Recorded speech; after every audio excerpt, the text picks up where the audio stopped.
Hello, folks. This is Carlos Salazar, attorney at law, and today we are going to review the different tax regimes for the corporate income tax. So, if you are interested in investing in Chile and you think this information may be helpful to you, I wish you stay tuned, you hold on and watch this video, and hopefully, this will be useful to you in some way. So, let's begin. As you may see, we have three different tax regimes in Chile. We have the general regime, which is the semi-integrated regime. We have the general pro, small, and medium enterprise regime, also called pro SME regime, and the transparent pro SME regime. So in the first case, we have the general regime, which is the one that applies to all taxpayers whose income and capital cannot be classified. Whose income and capital mean they cannot be classified as a small or medium enterprise. It applies to large companies that calculate their taxable income according to the rules described in Articles 29 to 33 of the Income Tax Act, the Chilean Income Tax Act. They are subjected to a tax rate of 27% of their net taxable income, which includes their remittances, withdrawals, and effective distributions. After doing all these calculations, what's left from the income, it's what's charged by the rate of 27% of it. So we also have that on the other hand, there is a corporate tax credit of 65%, which can be offset against the final taxes levied on individual taxpayers. One exception is that the owners, being residents of a country that have double taxation treaty with Chile, they may be they are entitled to a corporate tax credit of 100%. All taxpayers can choose this regime. However, it is intended for large companies as full accounting is required. The next regime is the pro SME regime, or pro small and medium enterprise regime. And the taxpayer under this regime are taxed at 25% of their net taxable income. And they, on the other hand, receive a tax credit of 100% that can be offset against their final taxes, their final individual taxes. And it applies to micro, small, and medium-sized enterprises whose average gross sales for the last 3 years do not exceed the amount of 70,000 UFs. We will speak about UF in a further video. So, however, this limit may be exceeded once up to 85,000 UFs. Furthermore, this regime has a ceiling of 35% of the income described in number 1 and 2 of Article 20 of the Income Tax Act, except for agricultural real estate and income from joint ventures and rights, shares, or units in investment funds. Under this regime, a full accounting is generally required, but also simplified accounting can be selected for specific cases. And finally, we have the third regime, which is a transparent pro SME regime or small medium enterprise regime.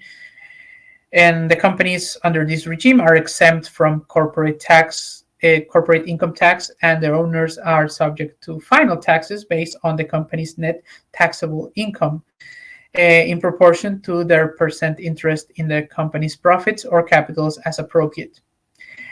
This regime is subject to the same requirements as the general pro SME regime, and the company's owners must be subject to final taxes, such as overall complementary tax or additional tax.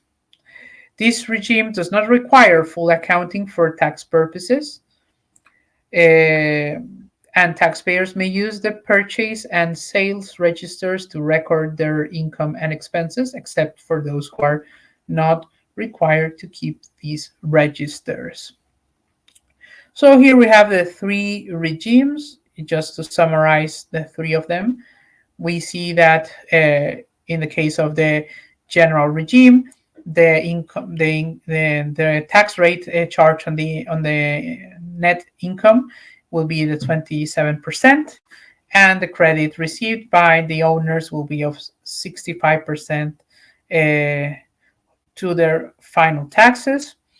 And in the case of the general pro SME regime, we have 25% of income rate. Uh, 25% of tax rate to the income. But on the other hand, we have 100% tax credit which offsets final taxes to the owners. And on the same and finally we have the transparent pro SME regime, in which the company, the corporation, does not pay taxes, will not be subjected to corporate income tax, but the owners are levied with their final taxes, and thus there is no tax rate here. So another difference between them is um, the size of the company.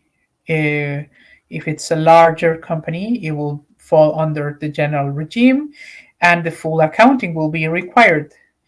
If you have a company which could be classified as a small, medium, or micro enterprise, then it may fall under one of these two categories: the general pro SME regime or the transparent pro SME regime. And the difference will be in the full accounting required for the general pro SME regime and the tax rate applied. Whereas in the transparent pro SME regime, there's no tax rate applied, as the company is not subjected to income tax, and also not full accounting will be required under this regime. So I hope uh, this video has been helpful to you. I hope that you have been informed by it. And if you need to contact me, please do not hesitate in contacting me. My name is Carlos Salazar. I am an attorney at law, currently working in Santiago de Chile. And you may find me at my email address, which is carlos.ignacio number 3 at gmail.com.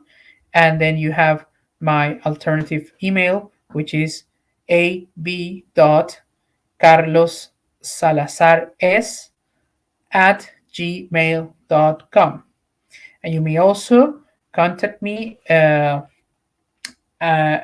WhatsApp messages at my cell number, which is country code 56948528988. As a matter of fact, I think I have, I may have, I may have, I may have my contact info for you in. Yes, here it is. So here's my contact info for those who did not understand my spelling. You can see here my contact info, abcarlossalazars@gmail.com and carlos.ignacio3@gmail.com. My phone number, country code 56 9 48 5 28 98 8. So that's how you can get in touch with me. So I hope you have a pleasant evening. Take care.